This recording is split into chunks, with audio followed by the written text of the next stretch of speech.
Pushing the thought from his mind, he took Susie's little hand in his and they climbed from the van. He glanced across the parking lot toward the highway, and his eyes fell on the Kaufman and Yoder Amish furniture store, owned by an old family friend, Eli Kaufman.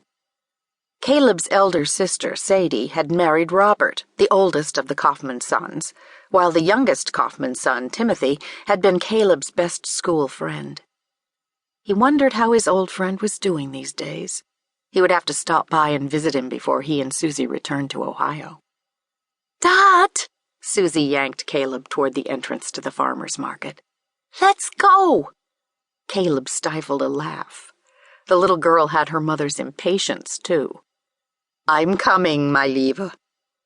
They stepped through the double doors, and the holiday smells of freshly baked cookies and breads, spices and pine assaulted Caleb's senses. The market bustled with customers, English and Amish, rushing to the many booths.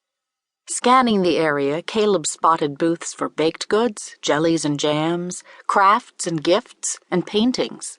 A sea of shoppers pushed past Caleb, and he dropped his hold of Susie's hand as he approached the baked goods counter. "What kind of pie did you want to get, Susie?" Caleb asked. "Do you think a pumpkin pie or apple?" When his daughter didn't answer, he turned around and found a group of English customers pushing toward the counter. "Susie?" he called. "Susie?" He glanced through the crowd, finding only unfamiliar faces. "Susan! Susan!" Caleb's heart raced as he pushed through the knot of holiday shoppers, searching for his only child. "Susan!" Naomi King straightened a king-size Lone Star patterned quilt and glanced at her best friend Lily Lapp, who was glancing through the order book. "I can't believe Christmas is next week. Where has the year gone?" Lily shook her head. "I don't know. That's a very good question." An English customer approached and began asking Lily questions about custom ordering a queen-size quilt as a gift. Turning her back to the counter, Naomi hummed to herself while mentally listing all she had to do before Christmas. She still needed to shop for her parents and her 8 siblings. And then there was the baking for the cookie exchange, and she had to— "Excuse me?" a little voice asked, interrupting her mental tirade. Naomi spun to find a little girl leaning over the counter and pointing toward the king-size Lone Star quilt Naomi was draping over a wooden dowel. "May I help you?" The girl adjusted the black bonnet on her head. "Did you make that?" Naomi nodded. "Ja, I did." "It's Shay." The girl studied the quilt, her eyebrows knitting together in concentration.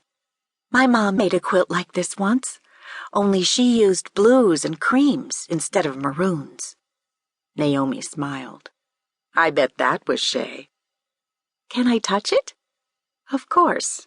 Naomi held the quilt out, and the girl ran her hand over it.